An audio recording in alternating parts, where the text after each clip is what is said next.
let's start by introducing yourself, your name, your year, your major, and the office that you're seeking. Okay. Name. My name is Taylor Valmores. I am a public service political science major. I am a third year transfer student, and I am running for Executive Vice President of the ASUCR. Okay. And can you tell me why you're running for executive vice president? I'm running for a couple of reasons. One, because I want to give back to my community, and because ASUCR is a great mechanism and medium to do that. I believe that I am qualified, and there are a lot of things I want to see happen on this campus and work with a lot of people, and this office will give me the chance to do that.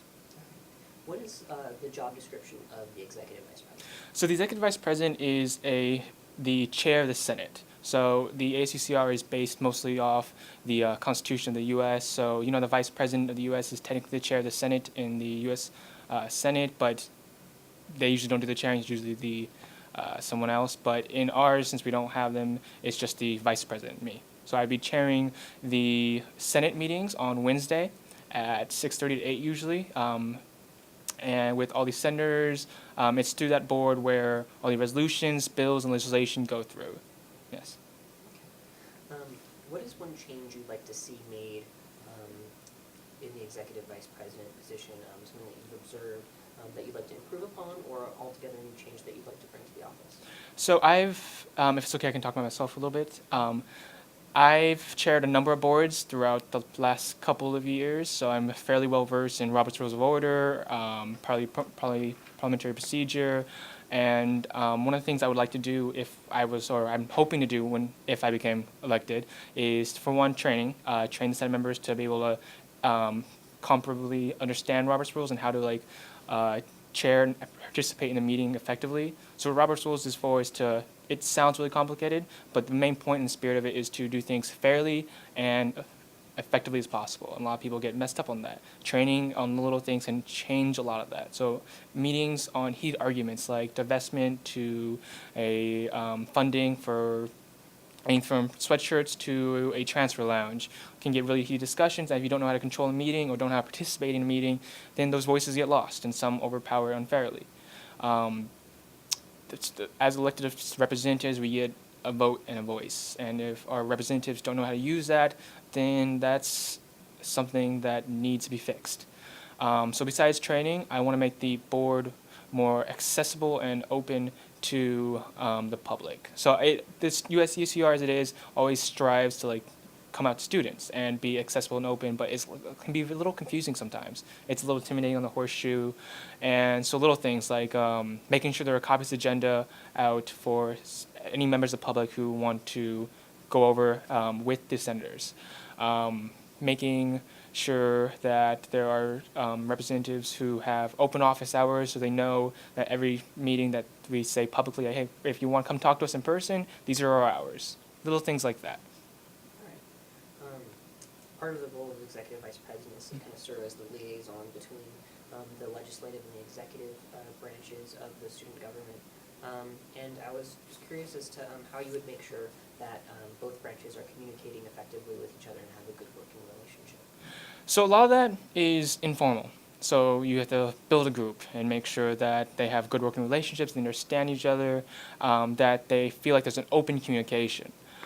So formally, though, besides structuring the agenda, make sure that there are reports, that they are on top of their duties, that they're communicating.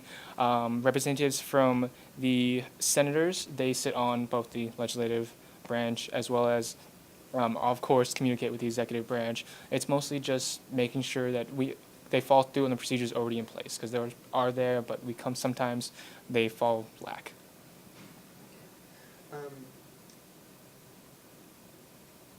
Any other questions? I guess for me is why should students elect you to be executive vice president? Okay. For one, I mentioned earlier how much I want to do with this campus, not just for this campus, but with this campus.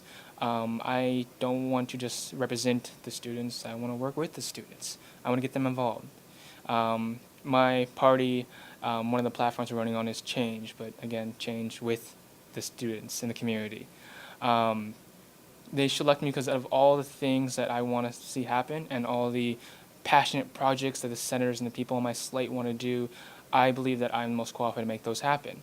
I'm a transfer student, but I was a really vocal and organized, experienced student organizer and advocate in the community college system. I served as the Vice President of External Affairs for the Student Senate of California Community Colleges, which is the largest student association in the world, representing over 2 million students. It's more or less like UCSA, which is the UC Student Association for all UCs, for the community colleges. I was in charge of advocacy, coordinating local advocacy groups, lobbying to Sacramento, conferences, a lot of chairing experience, rallies, and through all that, before all that even, I was student senate president at my community college with 26,000 people. Before that, I was I was president of the Clubs and Events Board, which is comparable to APSP. I have plenty of organized leadership experience, from building up a group to running a meeting to organize protests and rallies and making things happen. But the part that I love most is working with the community. It's what I want to do. I mentioned that I am a public service major. It's one of the big reasons why I came to UC Riverside. I saw a public service major, and I just really fascinated me. For me, there's a difference between politics and public service. And it's a little bit of wordplay, but public service is giving back to the community. And a lot of times people see politics as like house of cards, and while I don't believe that, there's a distinction in my head. I was talking to my counselor the other day, and she told me that there were only 15 or 16 public service majors at UCR, which was mind-boggling, but not too surprising. I want to help students get involved. I want to help them get a voice, find their voice.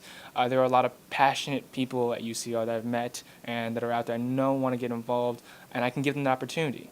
They have things they want to do to make this campus better. I love that. I can help them do that. My experience, my resume, everything that I will bring to the table, I will use to help them. Thank you very much for your time. Yeah, is that it?